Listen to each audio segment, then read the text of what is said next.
Jesus Cristo é chamado de o Verbo vivo de Deus. Ou seja, o Evangelho vivo de Deus. Tudo que Jesus disse, tudo que Jesus viveu, expressa uma boa, perfeita e agradável vontade de Deus. Então, o Evangelho é uma mensagem comunicada por meus lábios. O Evangelho, ele é encarnado em uma pessoa, a pessoa do Senhor e Salvador Jesus Cristo. O Evangelho também é o conjunto de valores do reino de Deus, inaugurado por Jesus.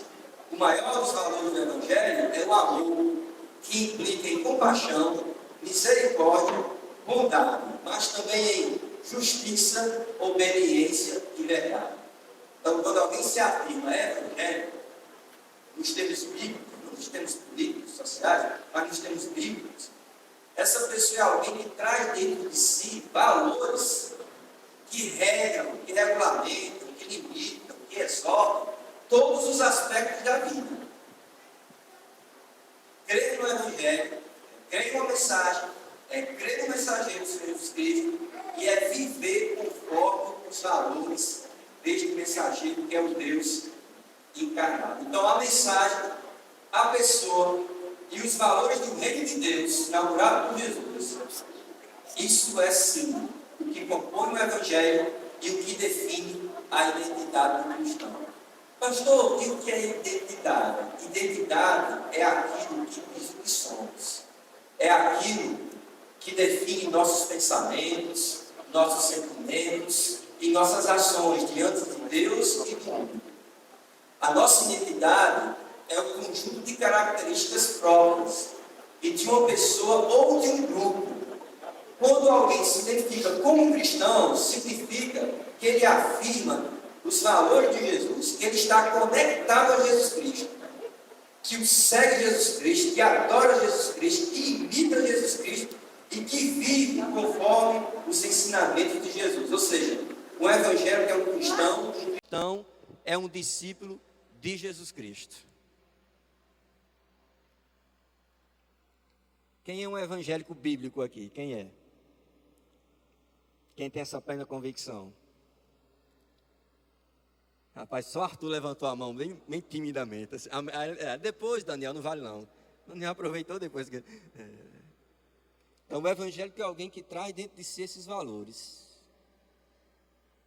Independente da cultura, independente do contexto histórico, independente do espaço geográfico, o Evangelho, ele leva os valores dentro de si. Todos os valores de Cristo, onde quer que ele esteja.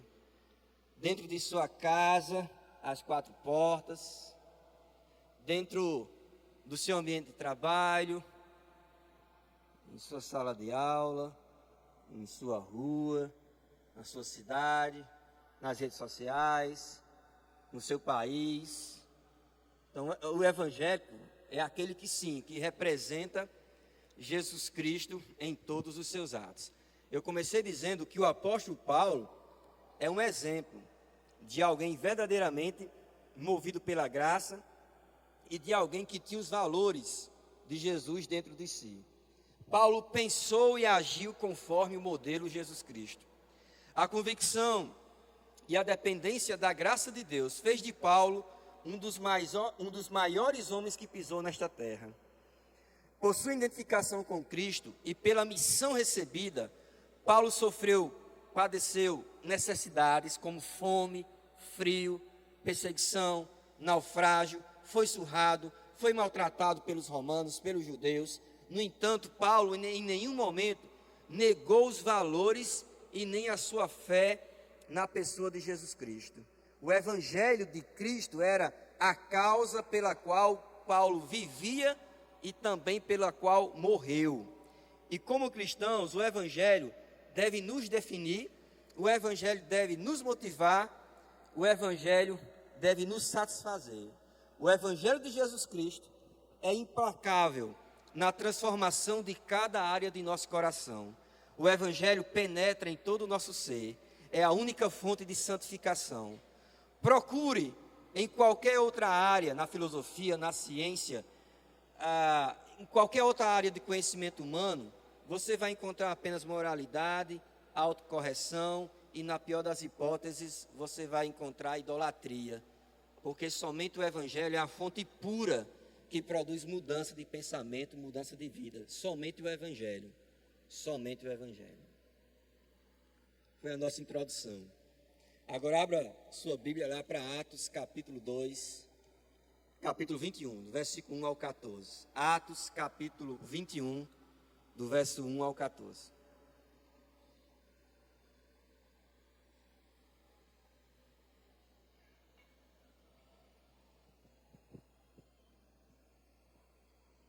Atos capítulo 21.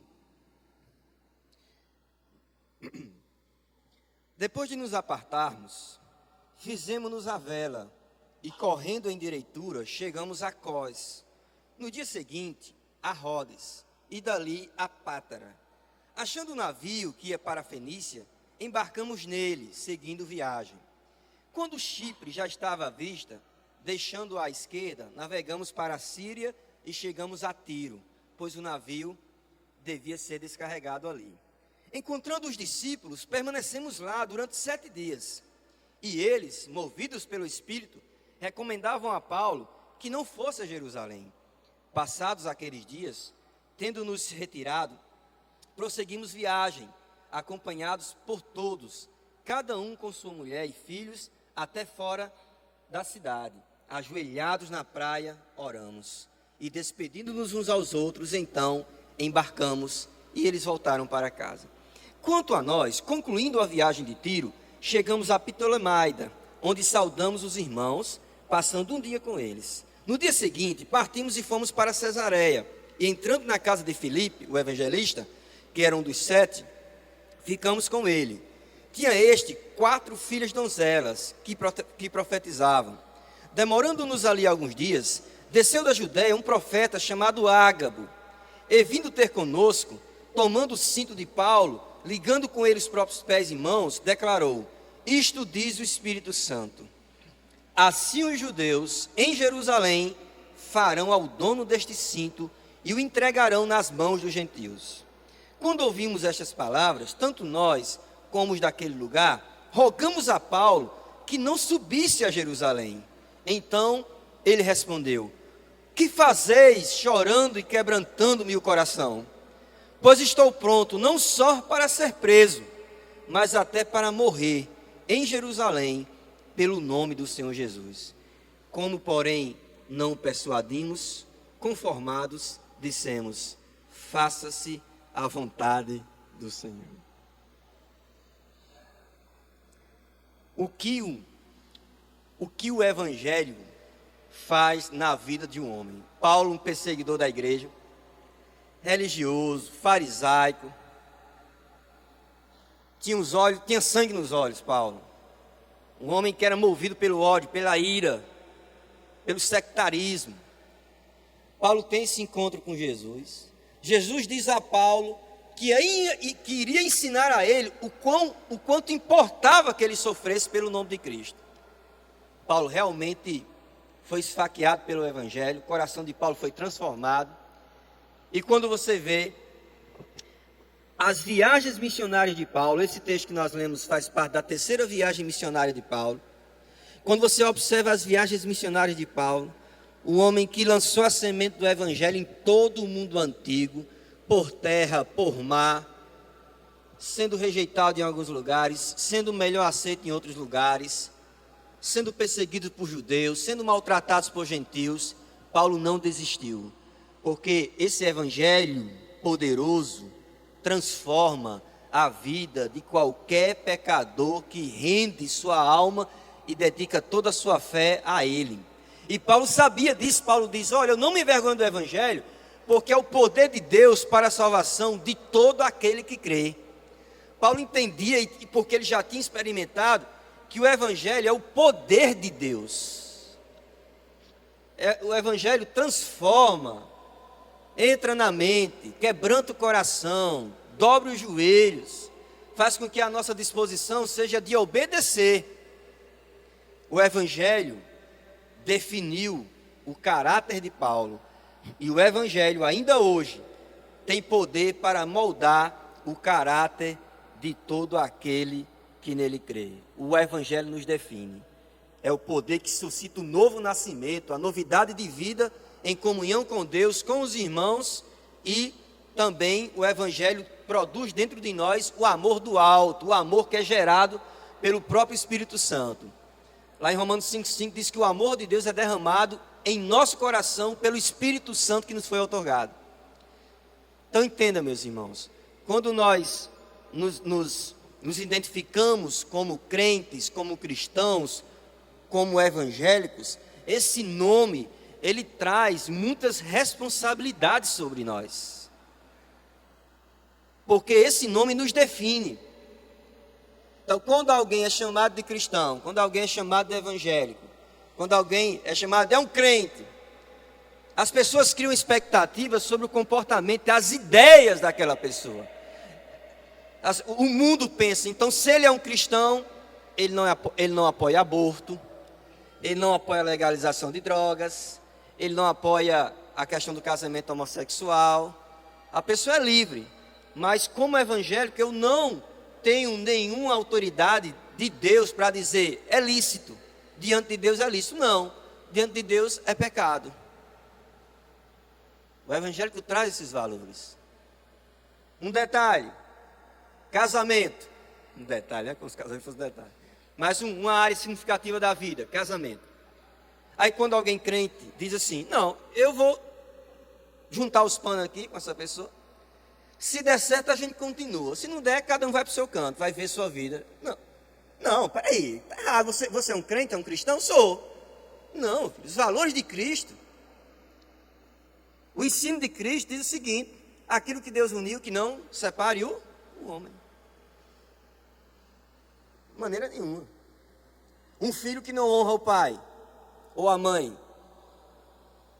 Você é o quê? Não, sou evangélico, mas você é evangélico, é cristão e trata seu pai e sua mãe assim?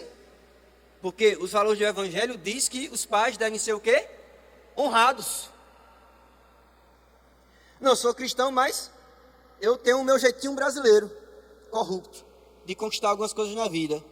Não, mas você não é cristão? É. Mas como você diz que tem Cristo em si, acredita nos valores de Cristo, a sua identidade está definida por Ele, mas age dessa forma. Tem alguma coisa errada, alguma incongruência, está tudo errado. Quem tem o Evangelho da graça dentro do coração, não passa por crises de identidade. Ele entende que os ensinamentos de Deus dizem que nós somos imagem e semelhança dele, nós somos pecadores por natureza, somos arrependidos no convencimento do Espírito Santo, transformados segundo o seu poder, salvos da condenação pela fé no sacrifício vicário do Senhor Jesus Cristo. Somos instigados pela graça de Deus a obedecer a sua palavra. Não há razões para um cristão que crê no Evangelho ter crise de identidade, como eu disse. Sabemos de onde viemos, sabemos quem somos e sabemos qual o nosso destino após a morte. Qual é o destino de um cristão após a morte? Qual é? A vida eterna. Mas por causa de quem? Por causa de Jesus Cristo. Por causa do Verbo vivo. Por causa do Evangelho. O Evangelho nos define. O Evangelho da graça também é como essa onda da campanha de missões. Essa onda aqui, muito interessante, vou até mostrar aqui. Está aqui, movidos pela graça. Muito legal esse logotipo aqui. Uma onda que move o coração. O Evangelho deve nos motivar. É o que motiva José Cida a estar lá em Porto Alegre. É o que me motiva a percorrer meus 180 e poucos quilômetros até Alexandria. É o que motiva você a contribuir financeiramente. Financeiramente é aqui você trabalhar para o reino, se dedicar à igreja. Quando o Evangelho da graça está dentro de nós, então nós nos sentimos motivados. Paulo diz lá em Colossenses 3,17: e tudo quanto fizerdes, seja por palavras ou por ações, fazei tudo em nome do Senhor Jesus, dando por ele graças a Deus Pai. É o Evangelho que nos motiva a trabalhar, a servir. Se você entender o que é o Evangelho, esse Evangelho vai impulsionar você uma onda no mar, vai empurrar você ao serviço. Eu quero servir, eu quero contribuir, eu quero desgastar a minha vida, como Paulo se desgastava aqui, diante de todas as ameaças, para que o Evangelho fosse semeado. O Evangelho combate nossas ambições, nosso egoísmo, nosso egocentrismo, por meio da exortação ao amor. O amor edifica, o amor cura, o amor fortalece, o amor transforma. Jesus mostrou esta verdade em todos os seus gestos. O que motivava Jesus? O amor ao Pai. Ele dizia que o alimento dele era fazer a vontade do Pai. O Pai o amava, ele declarou isso. E ele declarou que o Pai também nos ama, porque Deus amou ao mundo de tal maneira que deu seu Filho. O amor de Deus, a graça, o favor que não merecemos, é que deve impulsionar nossas ações, nossos gestos, nosso comportamento, moldado pela graça. Não, pastor, eu não faço isso porque eu tenho medo de ser condenado ao inferno. Não, pastor, eu não faço isso porque eu tenho medo de ser disciplinado e passar pelo constrangimento na igreja. Não, pastor, eu não faço isso porque eu temo o que é que o senhor vai pensar a meu respeito, o senhor, homem, autoridade, o pastor. Não, não faço isso porque vou decepcionar meu pai e minha mãe. O Evangelho, a fonte que motiva, o motor do Evangelho, não é propriamente o que os outros vão pensar a seu respeito. O motor que gera força para as suas ações é o amor a Deus, a gratidão. Quando nós falamos nesse tema, movidos pela graça, o que é a graça? A graça é um favor imerecido, nem eu nem você merecemos. Então, quando você recebe um favor que não merece, qual é o sentimento que vai permear, que vai dominar, que vai transbordar o seu coração? Qual é? Quando você recebe um favor que você não merece, qual é o sentimento que transborda? Gratidão. Gratidão. Vocês estão bem afinados aí, viu? Gratidão. É a gratidão quem deve mover. Deus me ama, Ele me sustenta, Ele me guia, Ele me protege, Ele já me deu a certeza da vida eterna. Então é muita coisa boa que eu recebo desse Pai para que eu não obedeça. O Evangelho da Graça deve nos motivar, nos define e nos motiva. E para nós concluirmos, o Evangelho da Graça nos satisfaz.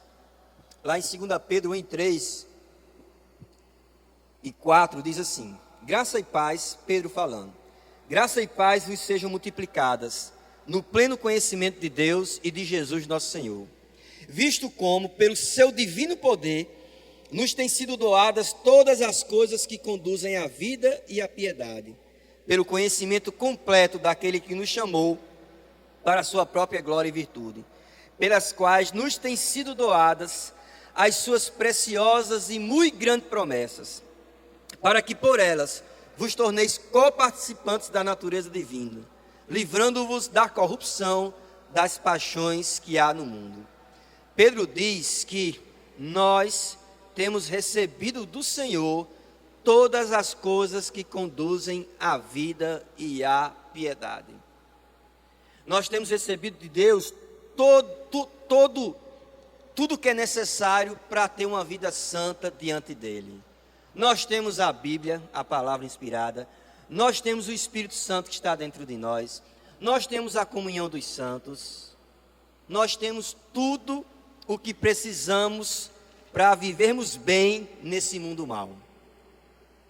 Para sermos felizes neste mundo, nós já temos tudo o que precisamos.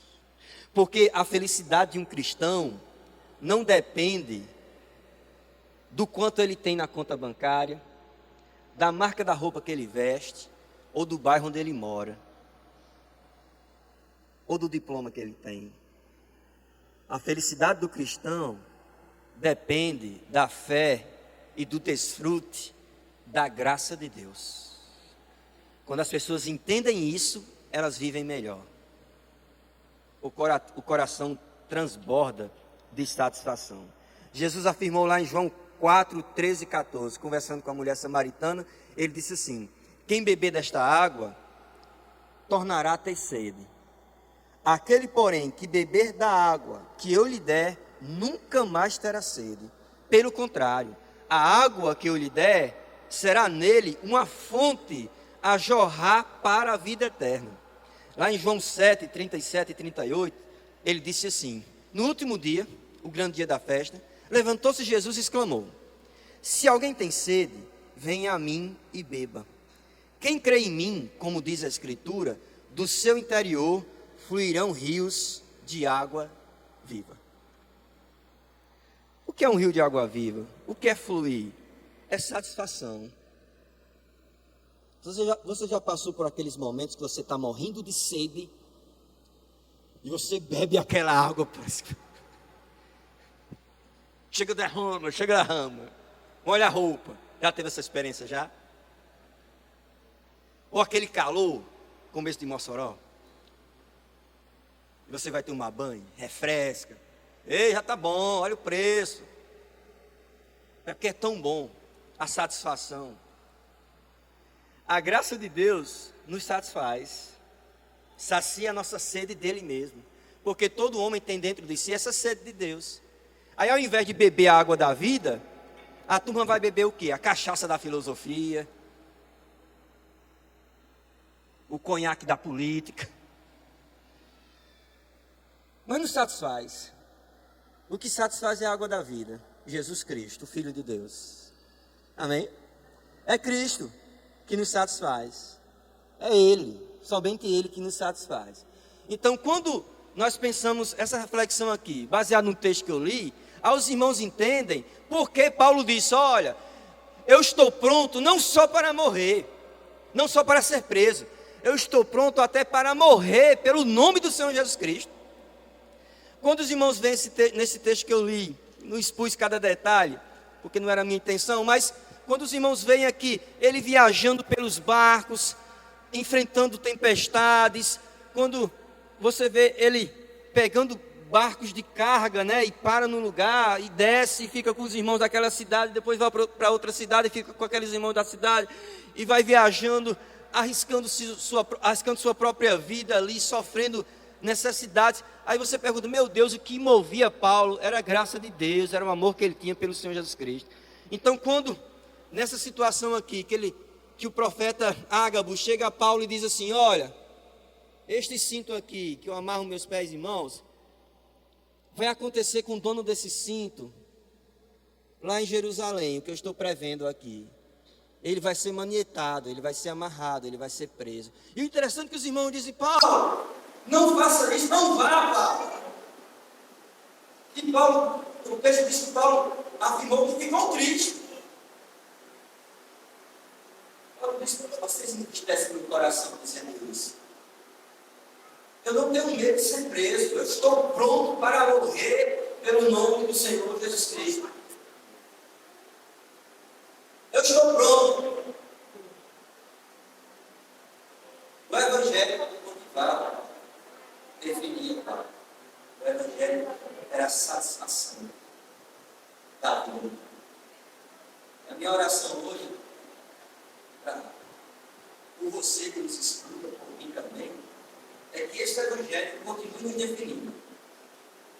Este Evangelho influencie todas as nossas escolhas. Não só no coração político é o menos. Tem uma visão do mundo dependendo do politicamente se menos. Nosso reino é muito maior do que o Brasil. Nosso reino celestial, nosso reino é o Senhor dos Espíritos. O Evangelho define nossos valores. O Evangelho, ele nos impulsiona a contribuir financeiramente, a trabalhar, a se dedicar na obra, fazendo bem as pessoas. O Evangelho nos satisfaz, que o nosso coração seja grato e amoroso, e toda a vontade que o Senhor tem derramado sobre nós. Aqui, e aquela graça e misericórdia será derramada também lá na eternidade. Amém. Orar na sua cabeça. Senhor nosso Deus, nós te louvamos e te agradecemos por esta mensagem. Nós cremos que o teu Espírito falou ao nosso coração. Nós cremos no Evangelho. Nós cremos na mensagem de boa nova de salvação. Nós cremos no Senhor Jesus Cristo. Nós cremos nos valores do reino. E Por isso nós estamos aqui, cultuando o seu nome, exaltando os ensinamentos do Senhor Jesus. E nesse momento, Pai, pedimos pela vida daqueles que estão aqui, mas que ainda não têm sua identidade definida por Jesus, não têm suas ações motivadas pelo Evangelho e não têm seu coração satisfeito pela graça. Ó Deus, que teu Espírito fale ao coração dessas pessoas queridas. Que eles entendam da necessidade de arrependimento de pecados e da entrega, da conversão ao Senhor Jesus Cristo. Enquanto a igreja ora, eu queria perguntar a você, você que ainda não é um evangelho, você não da palavra, ainda não é um convertido a Cristo. Você gostaria de fazer essa decisão hoje, de se render a Jesus Cristo, de entregar sua vida totalmente, de verdade, a Ele. Se alguém que deseja tomar essa atitude, essa decisão, erguam de suas mãos. Se você entender essa palavra, quer tomar essa decisão, nos dê um sinal com a mão. Acho que eu vou entender. Ele quer Jesus Cristo como o dono da minha vida. Há alguém que quer tomar essa decisão?